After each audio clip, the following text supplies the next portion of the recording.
Have you experienced the awesome power of the Panasonic Real 3DO system? Obviously. Presenting 3DO, the most advanced home gaming system in the universe. It's time to put away your toys. 3DO from Panasonic, Gold Star, and Creative Labs. A new low price and free games. Mind-blowing graphics of Panasonic Real 3DO. 3DO.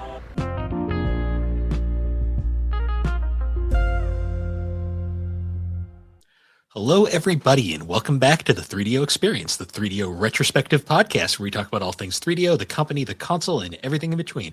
I am Bill, and this is Threk. How you doing, Threk? Bill, I am grooving, I am schmoovin', but somehow I'm not lubin'. But that's okay. How are you doing? That just broke me.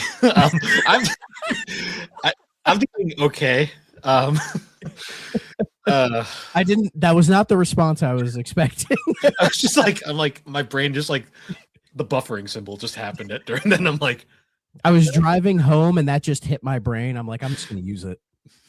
Lovely. I'm doing wonderful though. It's almost a long weekend for me, and I'm just glad to be done with work because this week has been hell. But yeah, lucky you. You get President's Day off. I don't. That's union benefit, I guess. Yeah. But also, I don't hate my job like you do, so it's okay. I don't hate my job. I just hate the company I work for. That might as well be hating your job. I like what I do. Just not for these assholes. Pretty much. Yeah. But not speaking of assholes, we have a guest today. We have Will from Friday Night Gamecast. How you doing, Will? Hey, I'm doing great, fellas. Thank you very much for having me on. Threk, you might want to watch out for that chafing if you're not lubing. So just keep that in mind. I moisturize though. Oh, okay. See, yeah. I'm white. I have to. I love it. Hey, listen, you're having me on for Black History Month, so I appreciate it. We're doing this middle of February. I wasn't thinking about that, but hey, I'll take the credit. Yeah. Like typical white person taking credit for it. They didn't do. And what I love is that like you're the less like talky part of Friday Night Gamecast, but yet Nick haven't got him on yet. So you beat him to the punch. Listen, here's the thing. Nick loved him to death, and obviously he's no like stranger to retro games, or he's not like super upset about him, but you're gonna have to pull some teeth to get him to play something that was before like 2000. I've talked to him about it, so he'll talk to you about it. I'll keep poking the bear, and I'll be like, "Hey, Will came on. You have to come on now." Exactly. We'll get him with the okie doke. Be like, listen, now we got to do something together. The Of question course. is finding the most modern 3DO game, which is an oxymoron. Well, believe it or not, we did get a couple new 3DO games these last few years. That is true. And one of them, one was good. The other one not so much. Yeah, Let's start with that one then. There's a new one in the works. The guy who made BioFury is actually in the process of working on something new. So yeah, but I've been seeing some of his updates on the YouTube, so I'm looking forward to playing it. In fact, I have his email, so I might reach out to him and see if he can like let us play it and review it before it comes out or something. I don't know. Try to help him out. But Will, since you're new here, we always like to ask our guests here, do you have any previous experience with the Panasonic 3DO prior to the show?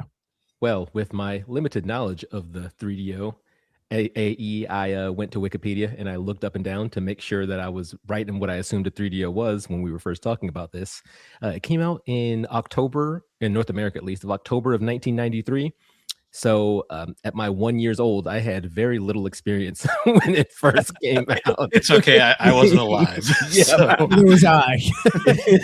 And then as I was like, growing up in my gaming years, it was something that I knew existed, but it was always one of those like, oh, really cool. Kind of like the Jaguar or, other likes like that. Well, even something like the Nintendo, God, what do they call that? The Game Boy? What was that little Virtual Boy? Virtual Boy, yeah, something like that you always heard of and I thought was cool, and you maybe even seen it once or twice in the wild, but never ever had my hands on. So yeah, those mystical mid-90s consoles. Correct. They came and gone, right? Yeah.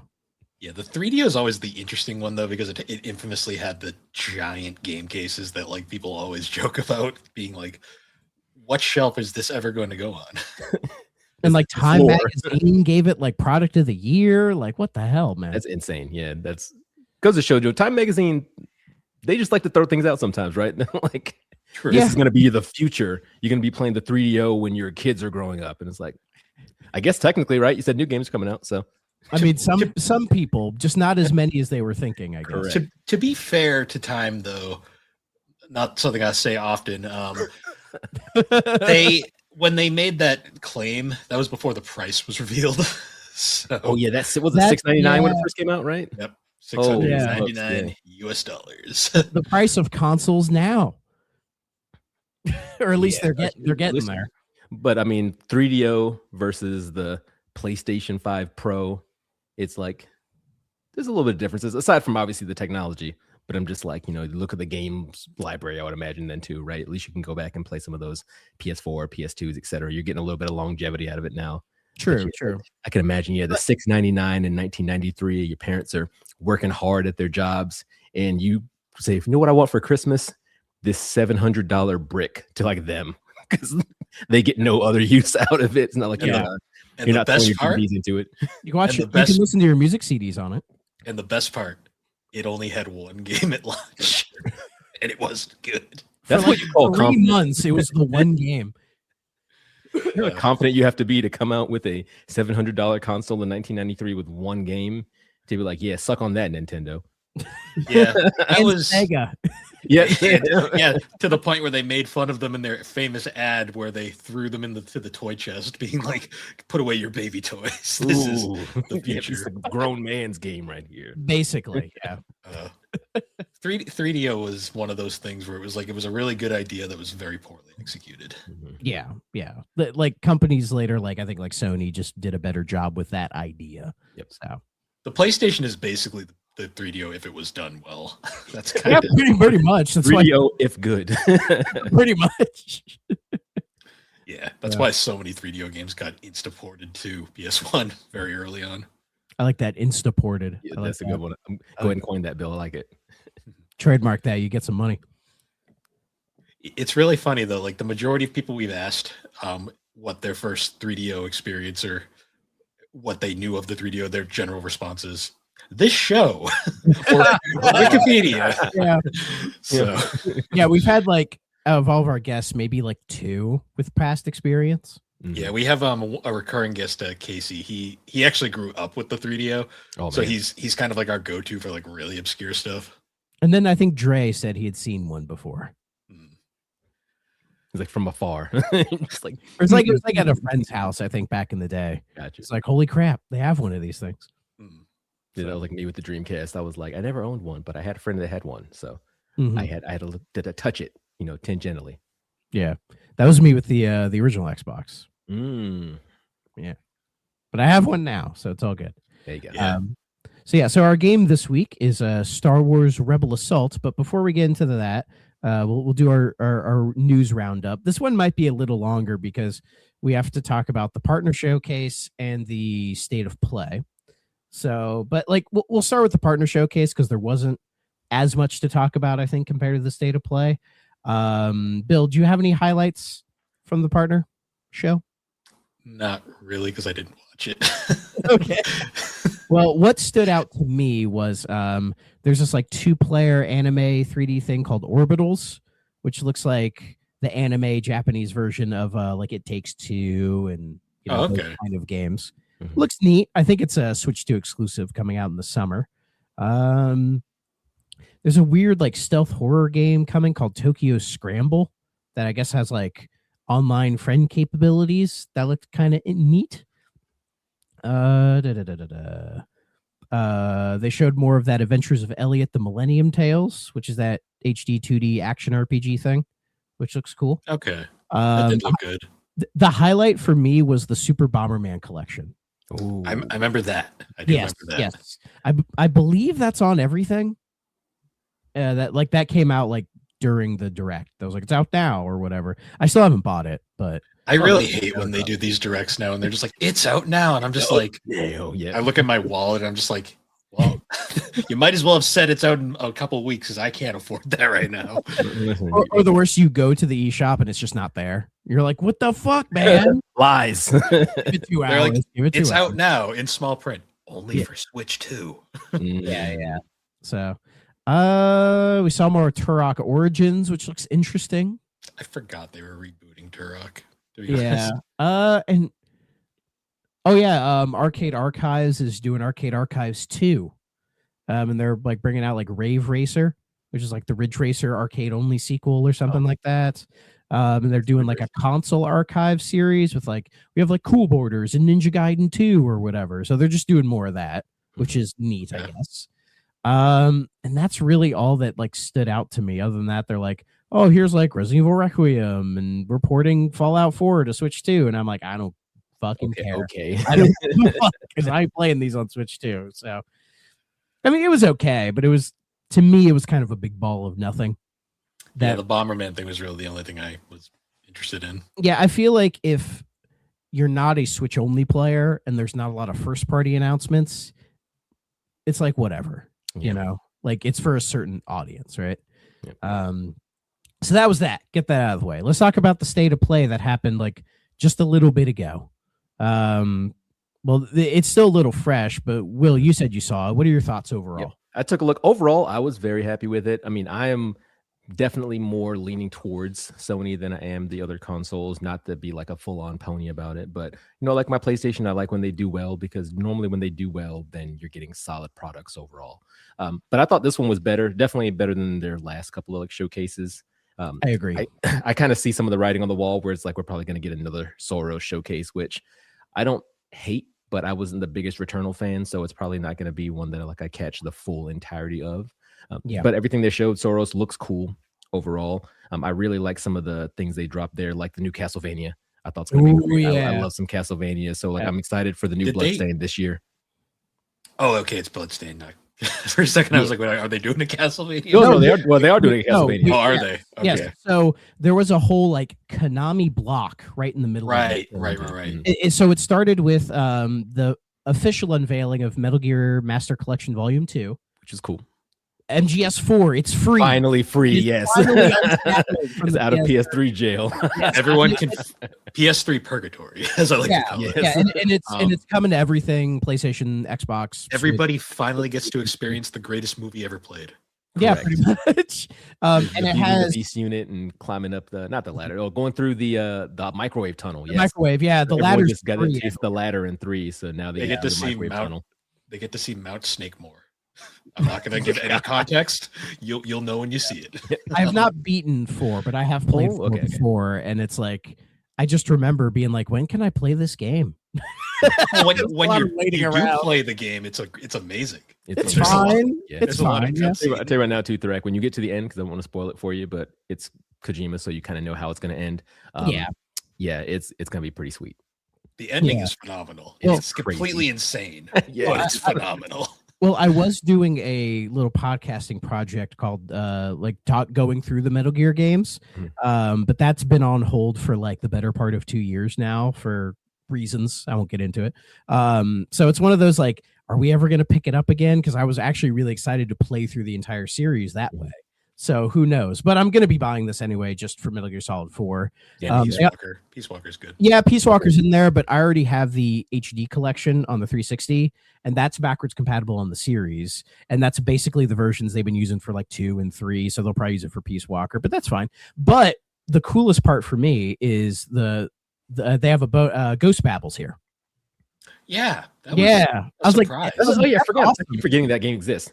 Yeah, most people do, but that's cool that they threw that in there, because I was thinking they would put on here like Rising or Portable Ops. Like that Portable Ops is just ignored. Yeah, Kojima was always kind of like, I don't think he was directly involved in Portable Ops, so he wasn't involved with Ghost Babel either, though. No, but maybe Portable Ops is a little different. I don't know, but maybe they're saving it for Volume 3, which wouldn't shock me if they do 3. I was expecting Rising, honestly. Because Rising has never been ported past like 360 PS3. Yeah, but I guess maybe they don't consider that the Metal Gear Solid collection. Maybe just Metal Gear. I mean, it's just Metal Gear Master Collection. Yeah. Oh, that's true. Yeah, it doesn't have Solid in there. I was kind of thinking it would have Solid. And with like the forever meme status that Rising has, I feel like that would have been a selling point. But Listen, I would not be mad about a remaster, remake, what have you. Rising's a fantastic game. I downloaded it Mhm. a couple of years ago again onto my PlayStation when it was on sale because I was like, I need to own this digitally, so I quote unquote always have it. I know how that is really with digital, but I was like, I'm not gonna be able to go grab it somewhere and play it right now. Physical. yeah. I still remember pre-ordering that game when it was still Metal Gear Solid Rising, and then it was quietly canceled, and then it was just brought back as Metal Gear Rising Revengeance, and then my pre-order just showed up one day, and I'm like, oh yeah, I forgot about that. Yeah, because originally I think it was just like Kojima was making more of an action game. It was originally supposed to be a midquel that took place between 2 and 4 Yep. and explained how Raiden became a cyborg. Yeah, And then they just said, Kojima was like, I don't know how to do it, so I'm just gonna scrap he was like, I'm trying to make an action game. I don't know what I'm doing.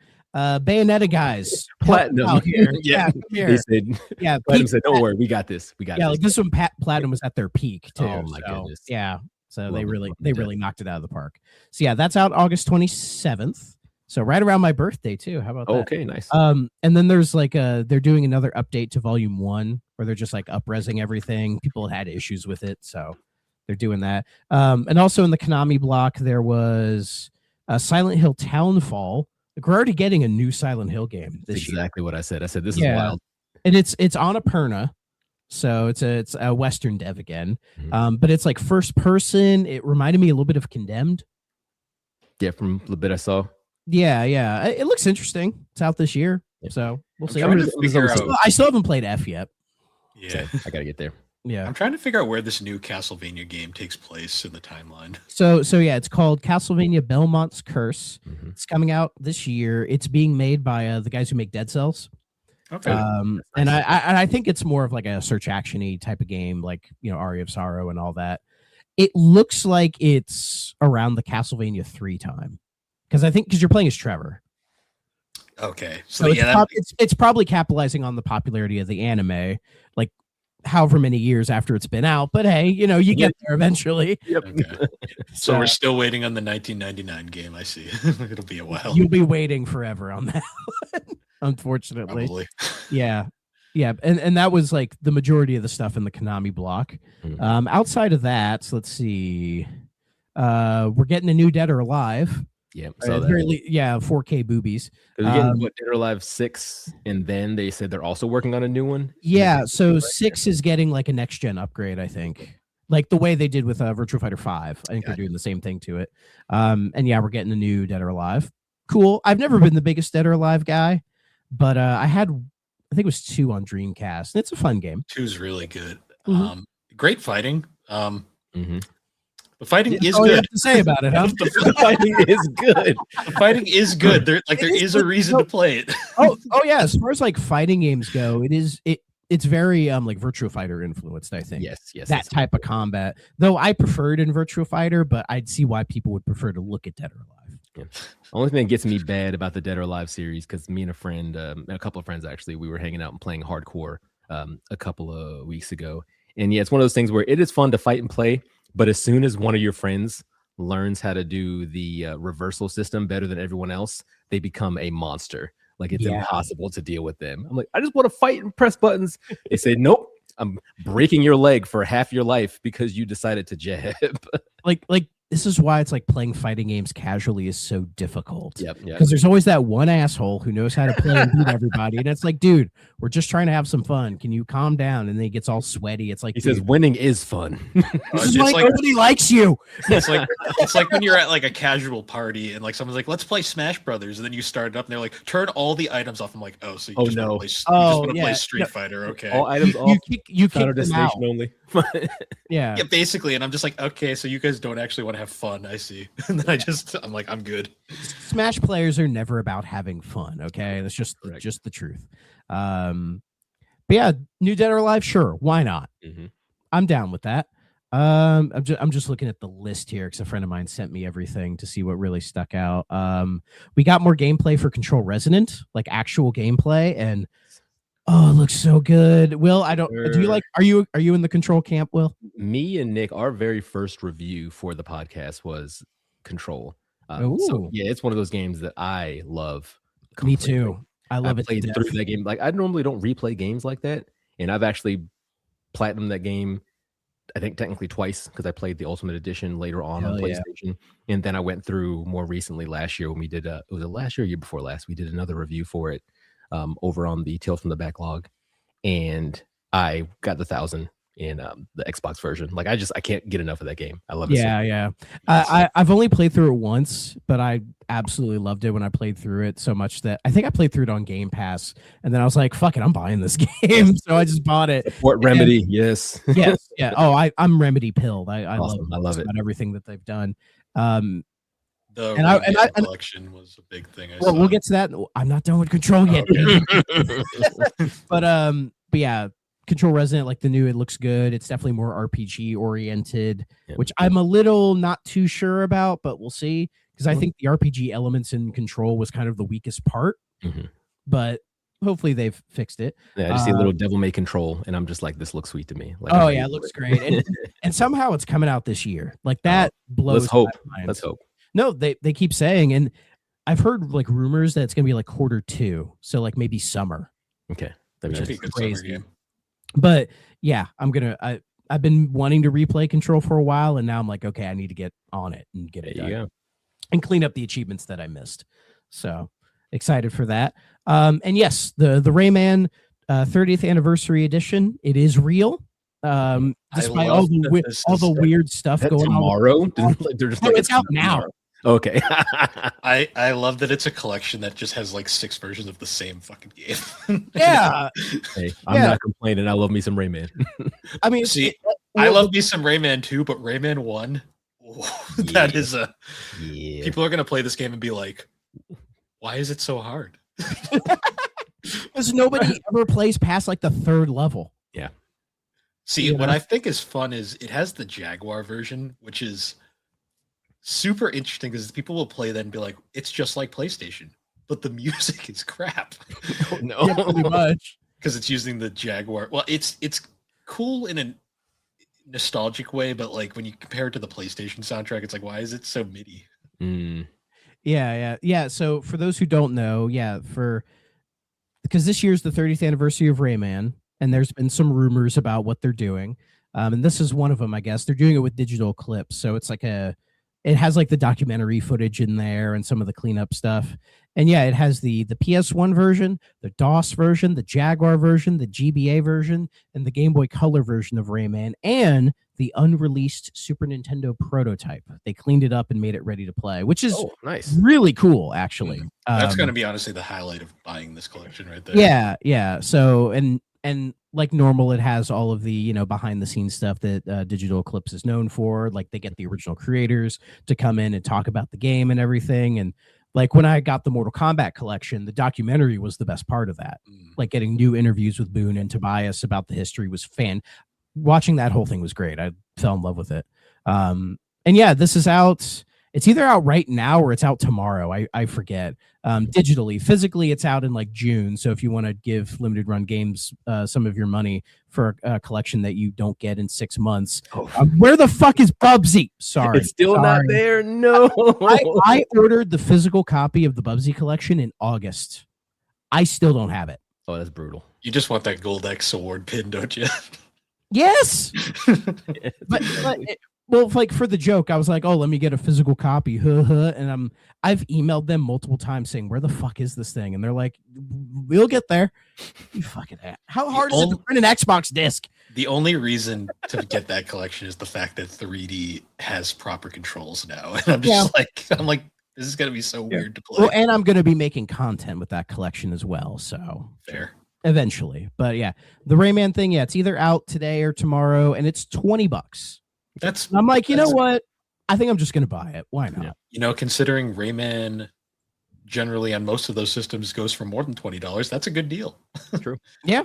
So yeah, that was cool to see. What else was there? I don't want to throw you out of your zone if you had one going, but I did want to kind of as a segue because you mentioned that like documentary series and all that cool stuff. Legacy of Kain. Yeah.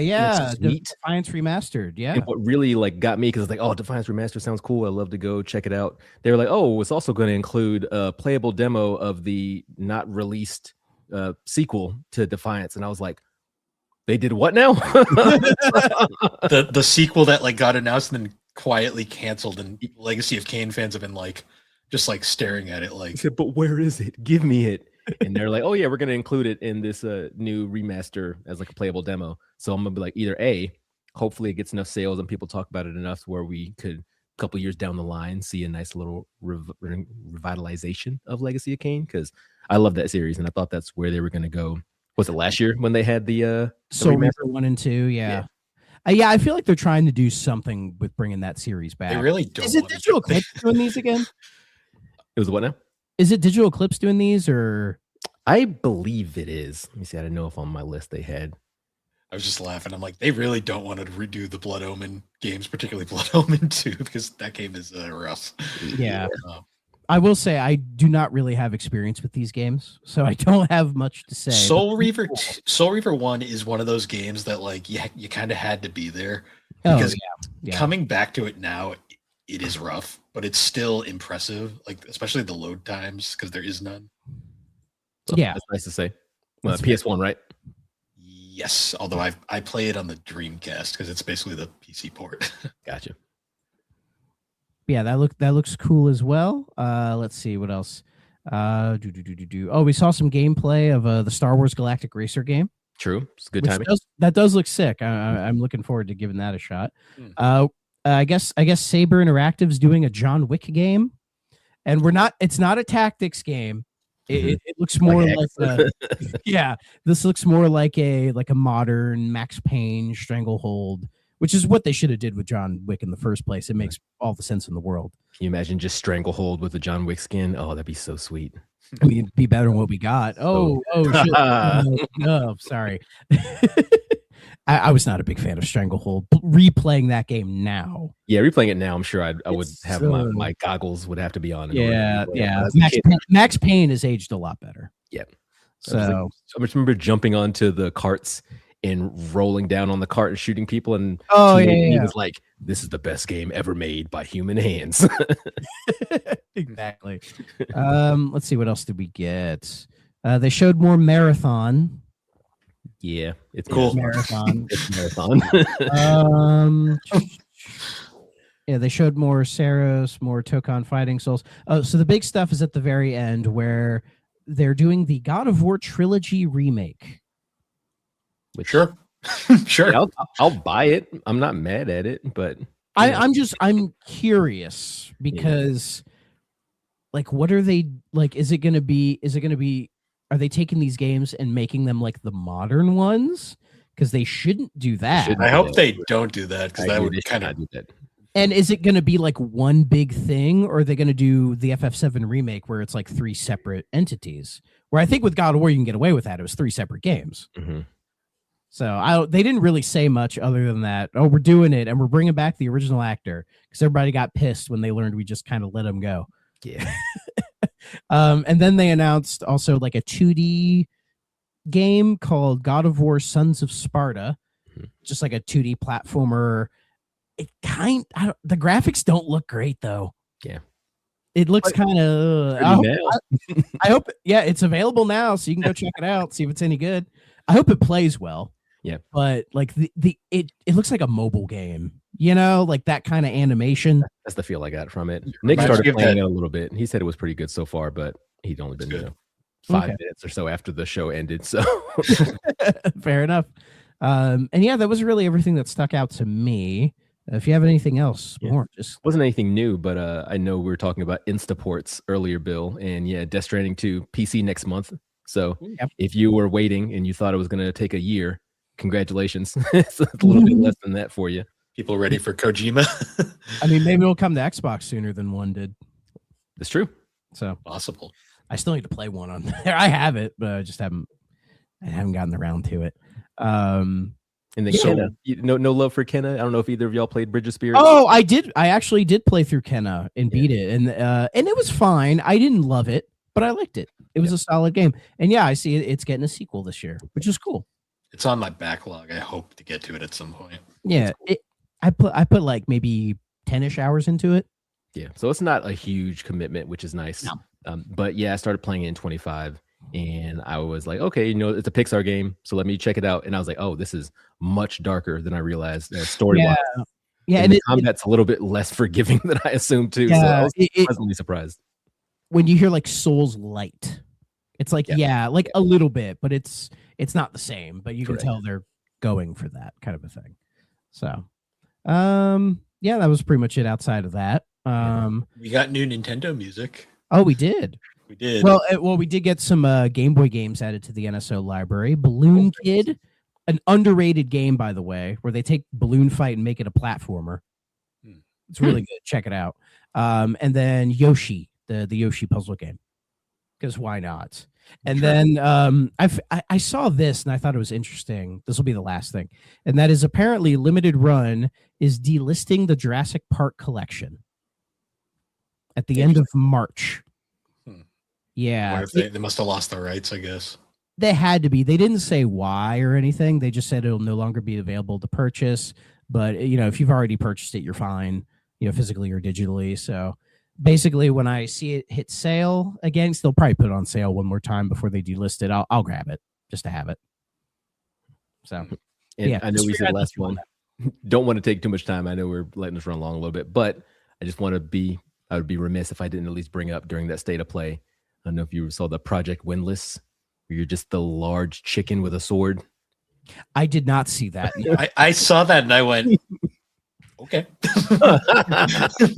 It's like, is this going to be Biomutant but good? So we'll see how. When I see games involving Biomutant didn't hit. No, and it's a shame because I liked the idea of Biomutant. It looked really cool, but then I played it. I put I don't know how many hours into it, and I was like, this isn't it, man.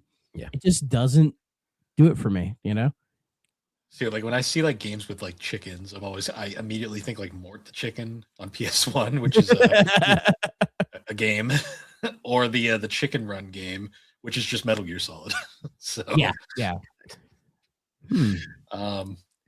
I will watch this trailer after this. Holy shit, that screenshot is hilarious. Yeah, chicken. I was like, okay, you have my attention. I'm intrigued. Not sure if for good reasons or bad, but I'm intrigued.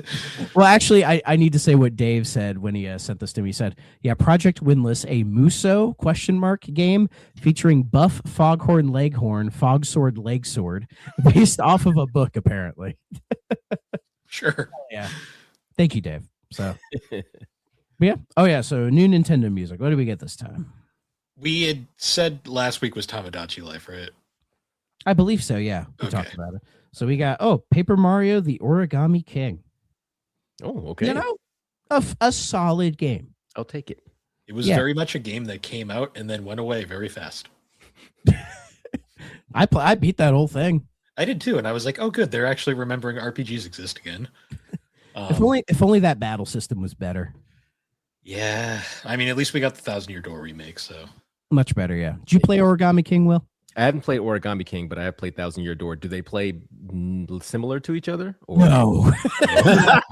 You said better, but I was like, does that mean one's just better as improved, or it's in the opposite direction? It's better since the series took a nosedive with Sticker Star. Oh, okay. That's a separate game with Sticker Star?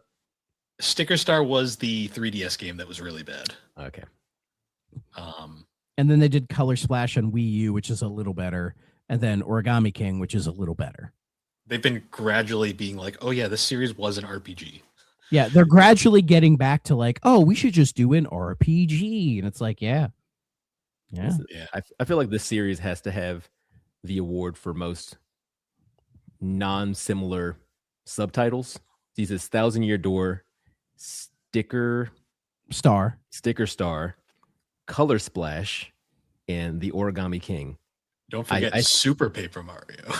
Okay, see, I accept that one. At least, okay, Paper Mario, Super Paper Mario. I can see that connection.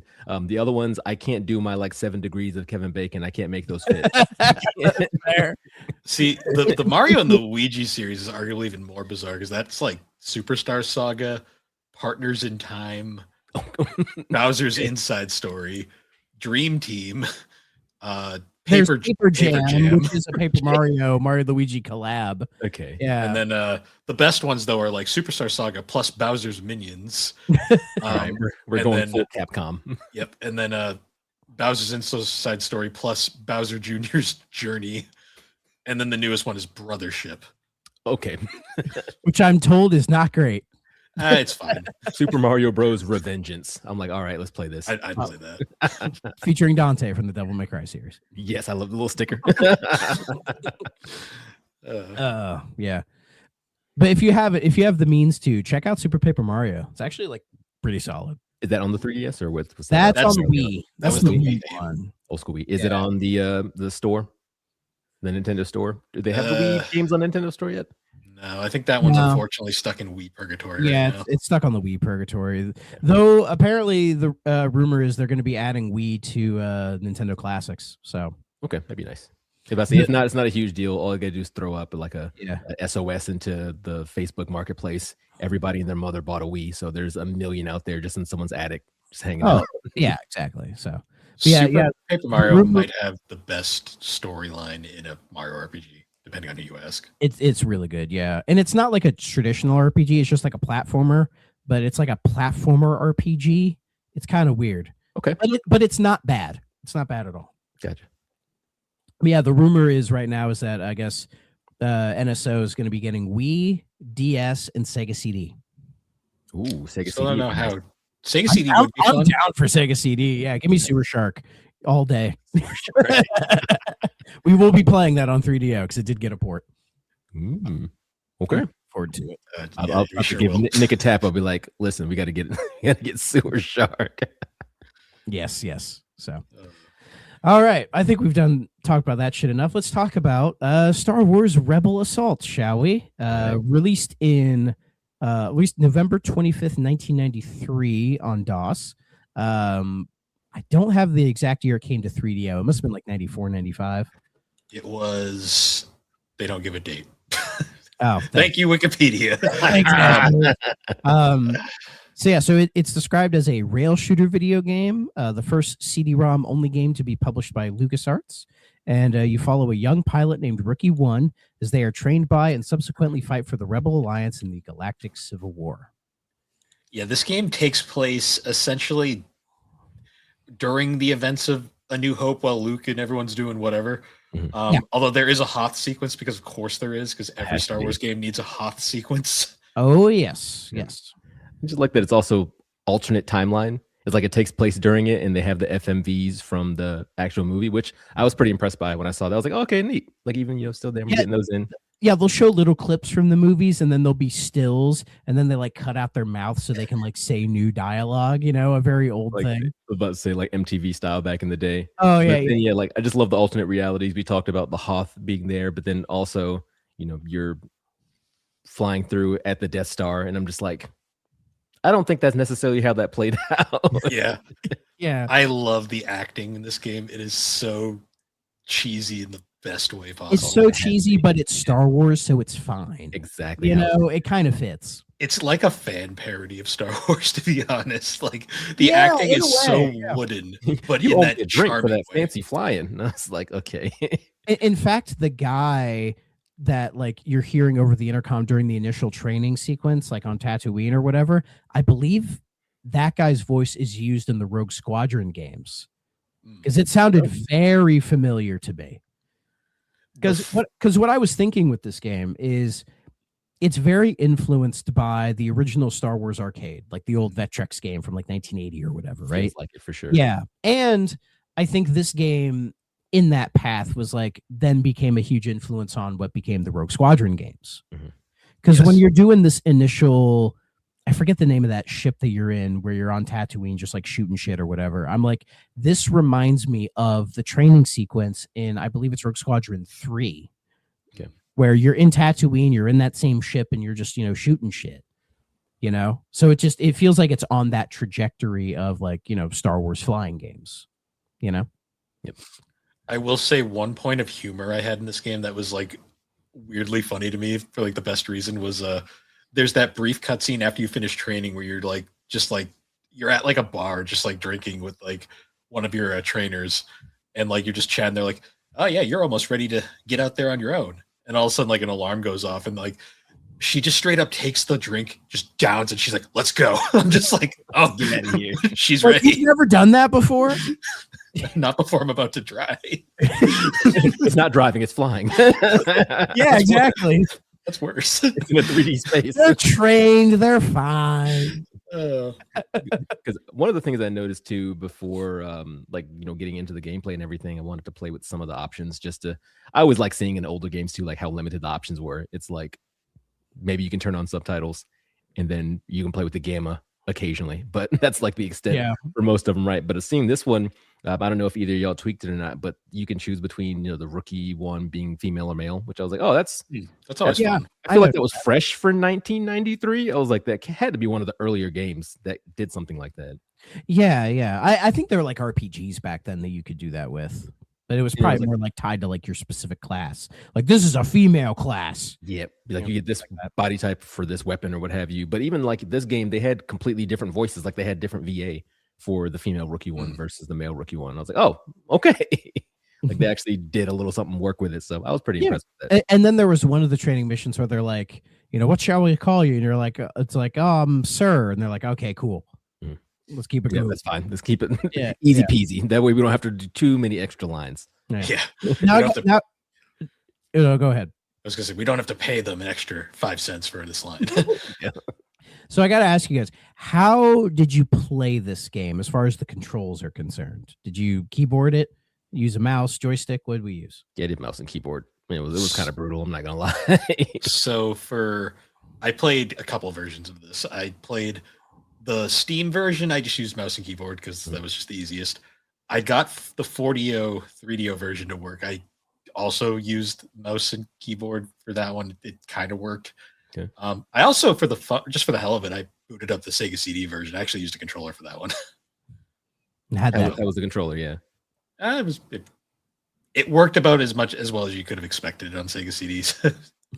D-pad and 3 buttons. Yeah. So I played this. I played the Steam version, and I plugged in a controller and did it that way. And apparently, it has like an official like Steam input template. So I was like, nice. Okay, cool. They went that far to do it. And I gotta say, playing this game with a controller did feel really weird. Mm-hmm. Like it's clearly made for like one of those like old school joysticks, that you'd use on like Space Harrier or something, right? Mm-hmm. So trying to take that control and move it to just an analog stick, it's like it like half works, but like half doesn't. Because at first I would just like run into the walls and die. And I was like, what the fuck am I doing wrong? And then you get used to how it flows, kind of. Because I think how it's set up is that it's just like playing like an FMV of what's going on. And then your character is almost just like a mouse cursor just interacting with it type deal. Like I know there are some other games. I think the one we have to do later, Microcosm, is very similar in that style as well.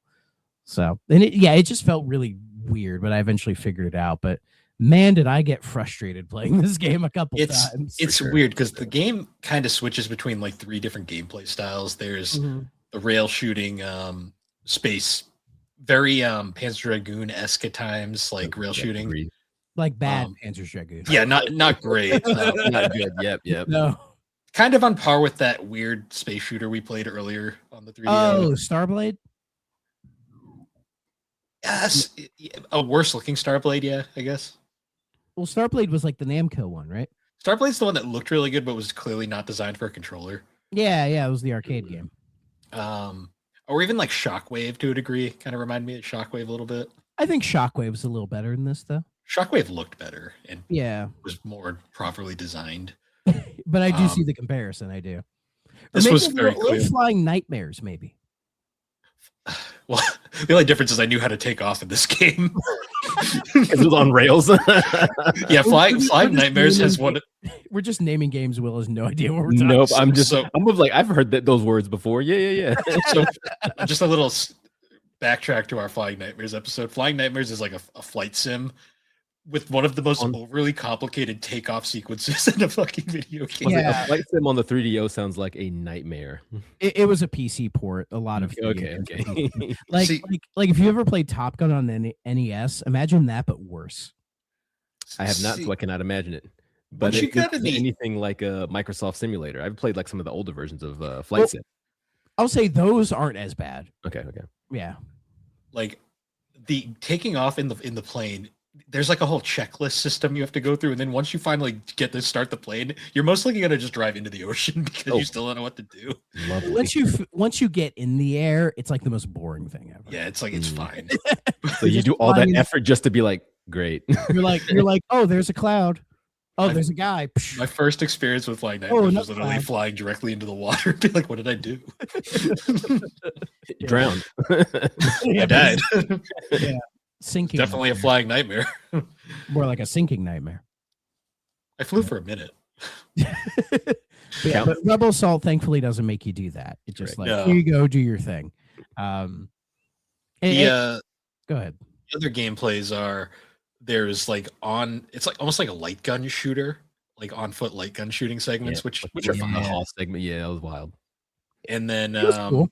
The last section is borderline barely gameplay. It's the visual novel-esque like cutscenes and stuff, which are just kind of there for fluff, basically. They need to give you something to hold on to, you know.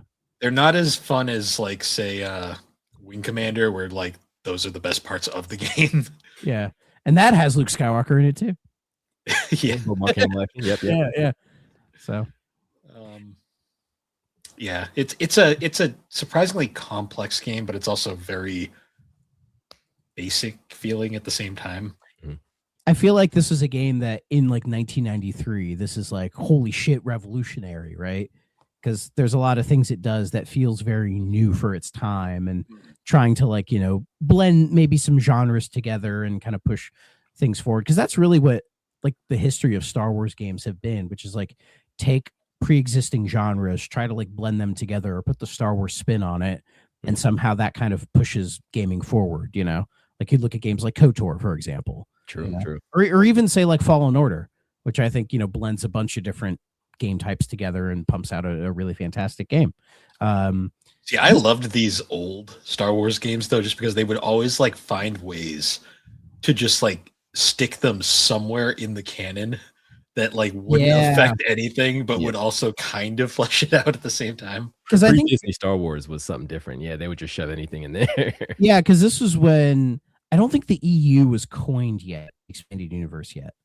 Because at one point George Lucas was just like, "Oh yeah, you can make anything expanded universe. I don't care. It's a universe. It belongs to you." That's a pretty good. Oh, thank you. I like that. That was a good impression. If I close my eyes, I'm like, George, are you there?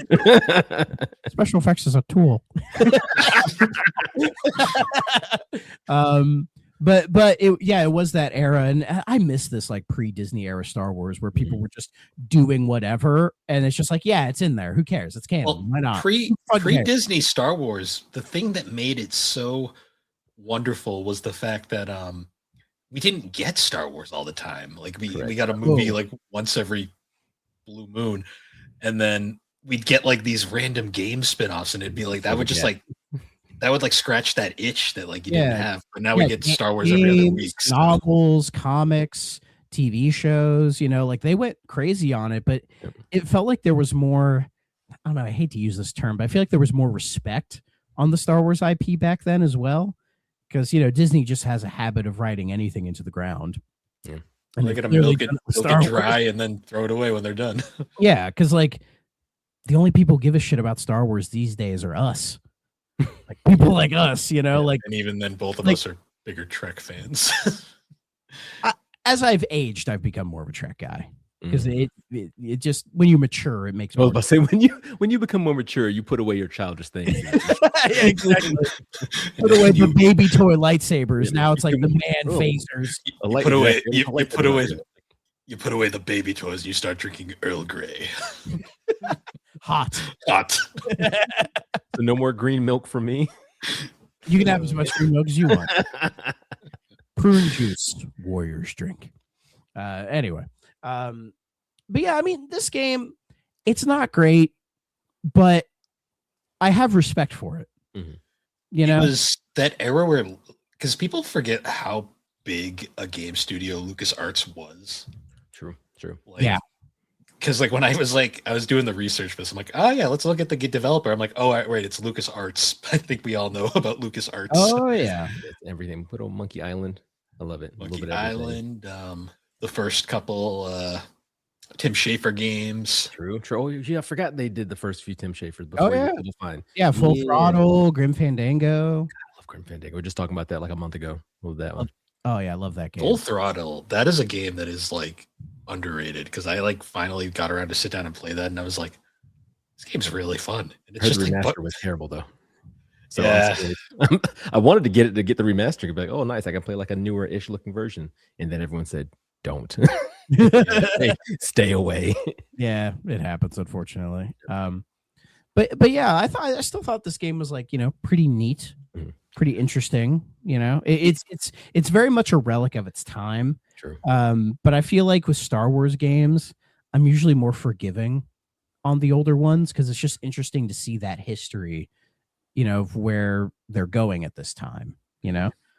Like at the same time as this game, we were getting what? Like I think the Super Star Wars games were happening.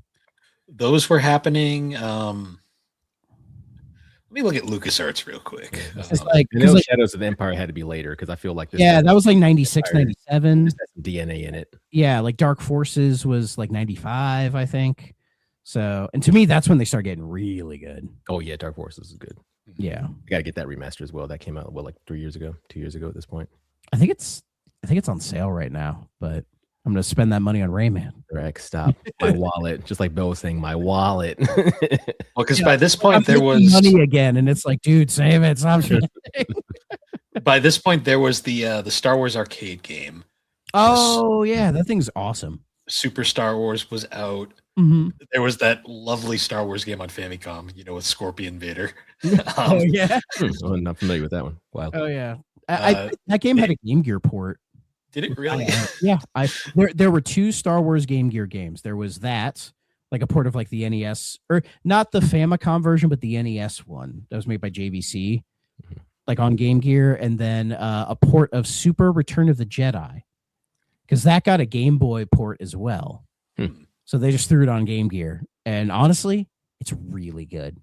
There was also the Star Wars X-Wing, but that might have came out slightly after. Yeah, I think X-Wing and the TIE Fighters games were right after this. Gotcha. And I know those, I think, are held in more high regard because if I'm correct on them, like you can pick, like if you want to be like a smuggler or like a rebel pilot or whatever, and it's almost like an RPG thing where it's like you just kind of live out this like, oh, if you want to smuggle goods across the galaxy, you can do it. Or if you want to join the Rebel Alliance to fight the Empire, you can do that. Or if you just want to be a rogue and blow shit up, you can do that too. Like they're kind of open-ended type of games. Yeah, there's a lot of there was a lot of Star Wars games for like the old like British PCs like Commodore 64, Z Spectrum, Okay. all those as well. I doubt there's a lot of depth to those games, but they do exist. Yeah, of course. But Will, what were some more general thoughts on this game? I did appreciate when you were talking earlier too, how I guess when Moore's Control style, you were saying how it felt like a game in a arcade, like kind of out in the day, which it very much feels like it was like that because every time you get to the end of the level, it's like, oh, congratulations, you did this. Here's your level code. I'm like, Yeah. oh my God, I was like, when's the last time I saw a level code at like the end of a game? Your accuracy bonus, and I'm like, I don't Yeah. give a They shit. should make I'm shooting into the wind over here. I do not Oh, care. Because I found the lock-on to fire system just didn't work. I found myself just mashing fire Yeah, like it's the like, as entire long as I get time. And I was through it, like, yeah. I'll hit something. Because that one bit where you have to take out the Star Destroyer, Mhm. that was a pain in the ass. Because they're like, you have to take out like All the every parts along the turret, side. Yep. every turret, and then the 2 like shield generator balls at top, and then they're like, fire the proton torpedo, and I'm like, Good luck on the shit, very I top. can't do it. And No, then they- the other pilot's like, I'll do it, rookie. Fuck you. And then that he does it. that one segment where you're going through like that circular room and those little green squares that you had to shoot. Oh, Yeah. so bad. Why was that so hard? Like it didn't even make sense. Look, old school games, they got to be hard sometimes. You got to get the random spikes in difficulty. That's what grew hair on our chest. Yeah. Oh, that's He said, that's where it's supposed to go. I thought that was just genetics. Oh, well. all those years of playing Booger Man. Booger Man. I knew it. Oh yeah, love that game, and it has spikes in difficulty. It does. So, comparing the different versions, the PC and 3DO versions pretty similar.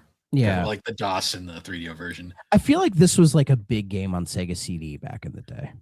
It was, interestingly enough, the Sega CD version is almost complete, but it's missing level 7. Oh, like in the middle. Yeah, just it skips Just right to randomly. it I think skips it's right like to 13 8. levels, right? Is it 13 Yeah. or 14? 15, I think. Okay, okay, yeah, Yeah. So missing Yeah. the dead center of the game is gone. I hated those asteroid field levels. I mean, yeah, those are never fun in any kind of games, and this was No. not here. No, I think that's where I died more than anything else. The funniest part going from Sega CD back to like 3DO or like the PC version though was like just looking at the difference in full motion video, because like Sega CD is always like it's so grainy, and I'm just like, damn, we really put up with this back in the day. A washed out grainy stamp. I was like this, like this Tiny screen, and it like Yeah. moves at like 4 frames per second. Lovely. Yeah, but then we'd occasionally get good games on Sega CD that never got ported. Yes. Sad. All in all, though, I mean, the game itself, surprisingly, even for its age, still pretty fun. Just like Bill was saying, with the different sync, I appreciated the fact that it wasn't just straight flying. Because while I do like the Rogue Squadron series as a whole, I haven't played through like the entire series, front and back, left and right, all that. But I like that I was going through, and I was pleasantly surprised by the time I got done at Hoth when Rookie One jumped out of the ship and started walking on the ground. I was like, okay, it's going to be a cutscene. I'm going to jump into a different ship to leave. I'm going to hop on an A-wing or something to get out of here. And then I was like, nope, you're shooting people now. And I was like, what? I was like, oh, it's like turned into a little Time Crisis type joint. You have to go left and right on the screen while shooting at guys. And they had That just part was great. little That was probably my favorite part. in Their the death visuals were so funny, like the little flopping over, or when they were like jumping. Yeah, on when the screen. stormtroopers fall down. Yeah. Just So good. Yeah. the pre-rendered graphics aren't bad. Like for 93. Oh, yeah. I like how the game looks. The pacing is great. Like no level like overstays. Take too long. welcome. Correct. Yeah. You can get the whole thing in like an hour. Yeah, like hour and a half, 2 hours tops, kind of a thing. And yeah, the little corny story was fine. To fly an A-wing. How many games do that? Yeah, not very common. Squadron games. Yeah. Because again, I think this game had a huge influence on Rogue Squadron because some of these sections, like the on foot and Hoth, and all that stuff, is in the Rogue Squadron games. Like later on, like mainly Rogue Squadron 3 is when they started doing the on foot stuff. But that's the one I grew up with, so I have a soft spot for it. So like playing through this game, I was like, oh, I remember that's in Rogue Squadron, and I'm like, I think Factor 5 played this game and was like, oh, we should try to do that, but make it a little bit better, more interactive. Yeah. They're like this, and they're like, let's do this, but like let's put in like some Ace Combat in there. Like let's actually fuck around. Let's fly the Buick. Yeah. The Buick in 2 for no reason. It's awesome. It's so good. I just always think of that, like you're going to Bespin. It's like, sir, they're flying a Buick. What do we do? At least it wasn't the Homermobile. Yeah. Simpsons Homermobile. Yeah, Homermobile. With the horn. Just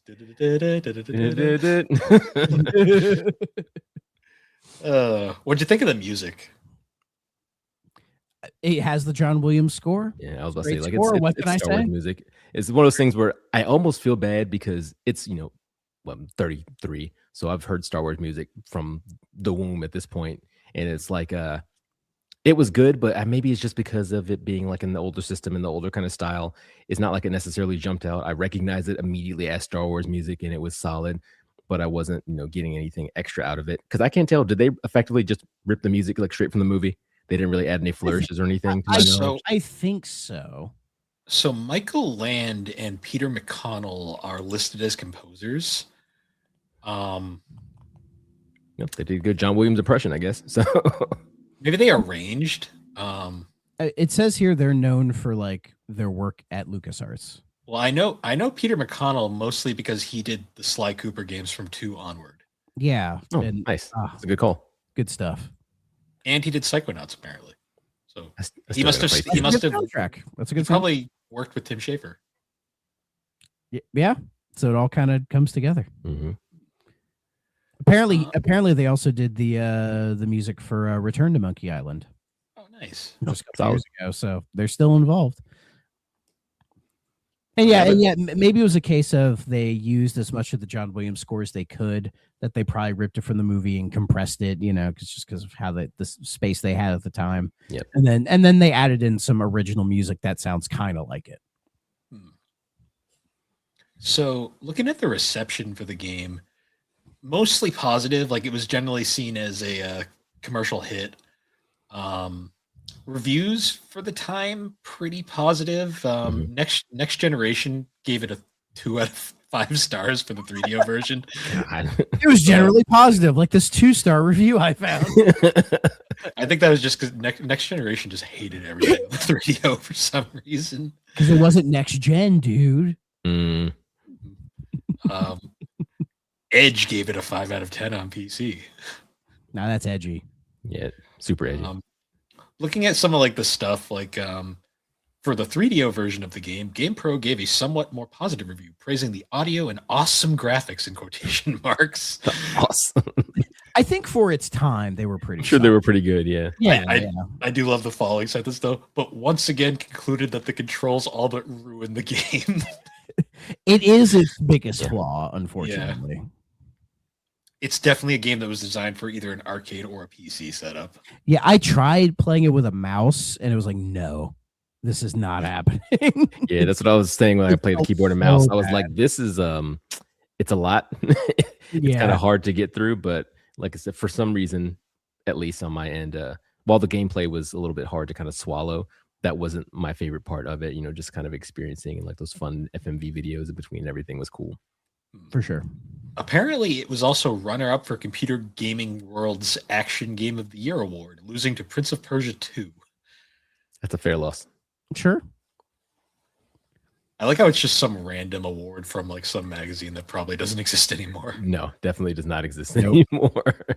Apparently, I like this. Computer Gaming World said, in some ways, Rebel Assault is a breathtaking game, yet it comes up a few lightsabers short in some key areas. And I'm like, I don't think a lightsaber is ever shown in this game. No, they just had to shove that in there. Yeah, no Jedi shit at all. So if you hate Jedi shit, play this game. Darth Vader shows up. You get lots of Darth Vader. Yeah, you see him in a cutscene, but that's kind of about it. And you get him at the very end. You have defeated me. And then he turns away. I'm like, this is definitely an arcade game. You beat the end of the game in the big. I love the scene. The scene we had mentioned earlier, but there's a scene that literally like parodies like the Death Star chase about to launch the thing to blow up the Death Star.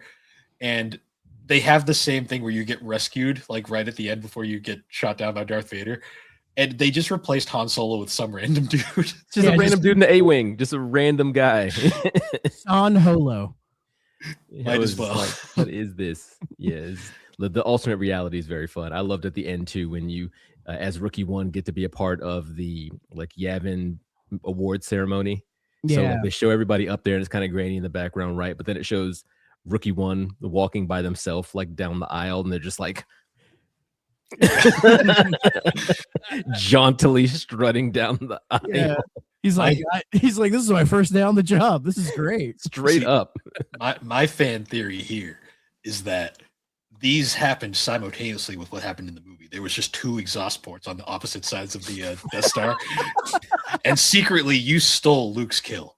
Like you sniped his kill right at the end. His multiple kills. How many hundreds of people were on that Death Star?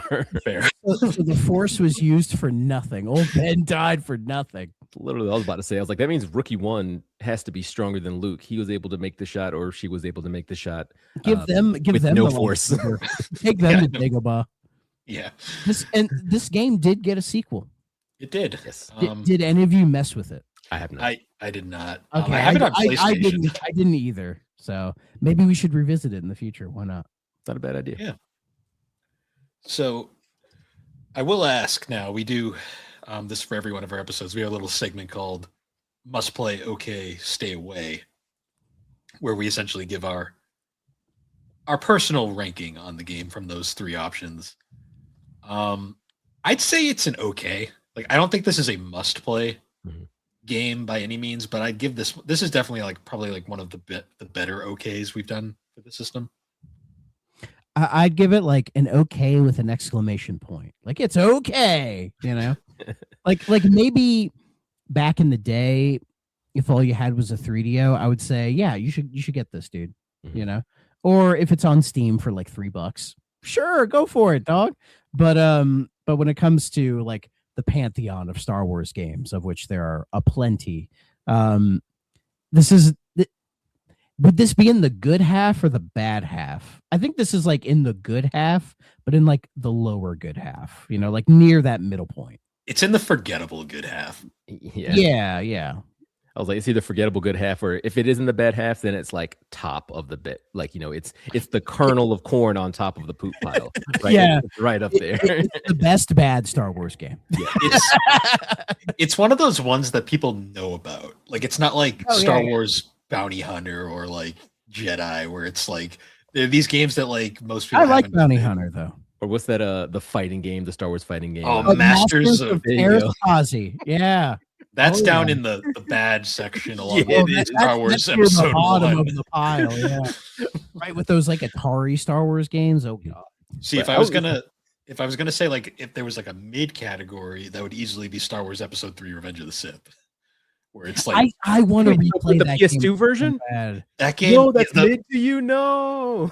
I have not played that game in like 20 years. You don't even have to play it. You just let Obi-Wan do everything. That is true. You literally. I will say the GBA version, fantastic. The DS version is also fantastic. It's just like it's like Streets of Rage, but Star Wars. See, the GBA is Streets of So Rage. good. The DS is like a side-scrolling Well, like hack and slash. Well, I think the GBA DS are the same game. They're slightly different because the DS version has like 3D space shooting sections. Oh, okay, yeah, GBA didn't have those. It was just like pick Obi-Wan or Anakin, and you follow their plot throughout the game, and you can like level them up a little bit, and you fight bosses. It's really cool. But yeah, the console version I haven't played in such a long time, but it's backwards compatible on Series. It's like the most. I've been wanting to bite the bullet on it for a long time. I just haven't. Like, it's not bad, but it's also like completely unremarkable. It is. See, I would say a mid Star Wars game is that console Episode 2 Attack of the Clones, that vehicle game. Yes, that'd be mid. Oh, that game, the Clone Wars, That's a mid game. made by Pandemic. Was it made by R.I.P. Pandemic? Yes, it was. Yeah. Oh It no! was one of their first My games. Mercenaries 1 and 2. Oh no! I mean, if that's the worst game they made, they did all right. That's true. That's They true. did all right. And then, Yeah, All as the part Mercenaries. of my overall view, though, I'd say okay as well. Maybe not a exclamation point. I put an asterisk by saying if you really like Star Wars, then I think it's maybe more of an okay. Like you should give it a little check out because it's cool and they have fun little alternate timeline videos for you to check out. But yeah, definitely okay. You don't have to go out of your way for it if you're not a huge Star Wars fan. And if you do go out of your way for it and like get it on PC, connect a controller because mouse and keyboard is brutal. Like it's Controller's not much better, but you'll figure it out. correct. it is very much an arcade game, and it. Yeah. should- And But- if your controller has stick drift, this game will let you fucking know too. There you go. But yeah. So that was Star Wars Rebel Assault. Mhm. So this is usually the part of the show where we let our guests like just shout out their shows. Will, would you like to shout out Friday Night Gamecast? All right, I sure would. Now, listen, Nick normally does like the rollout spiel, so I'm going to give it my best shot here. But I am Will. Hopefully, you enjoyed me being over here with Bill and Thrak on the 3DO experience. If you want to hear me talk more and be louder, but in my own home turf, please come listen to us over at Friday Night Gamecast. I have my co-host Nicholas, and we get together. We do variety episodes. So sometimes we do lists, sometimes we do just straight news episodes. More likely than not, nowadays we're doing a lot of good reviews. So we've gone on and done quite a few reviews from 2025. Got some really good stuff from like Ghost of Yote, generally a little bit newer games, but we will dip our toes back into some old stuff every once in a while.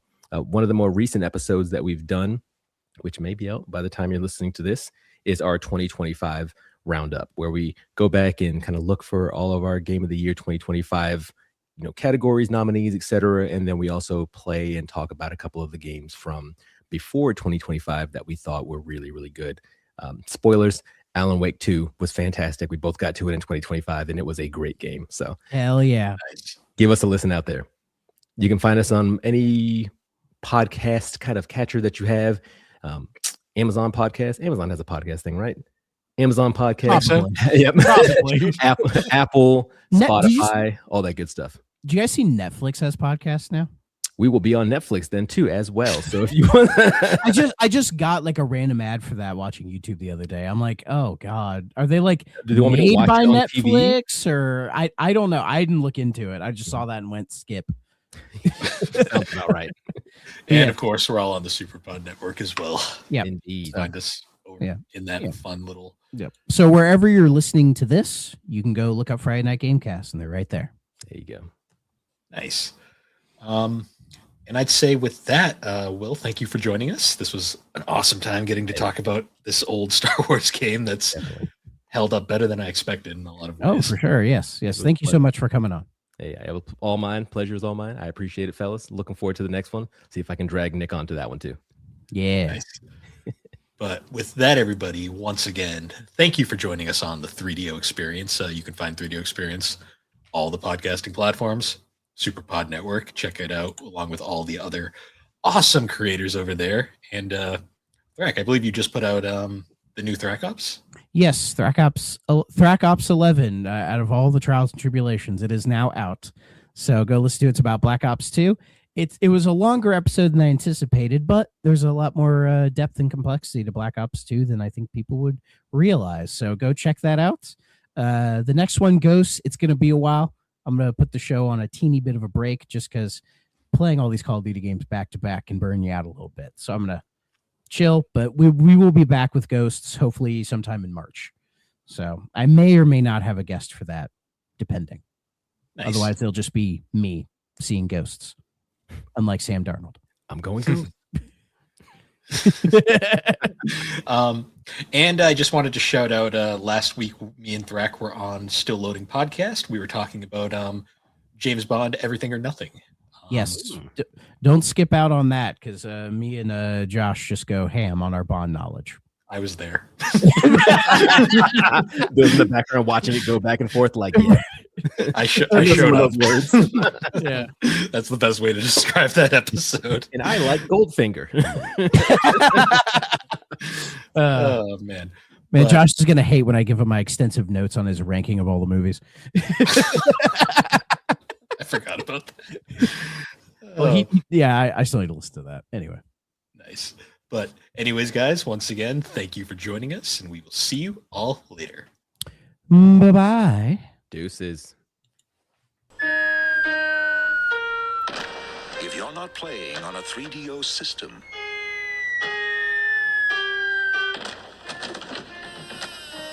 what are you playing with?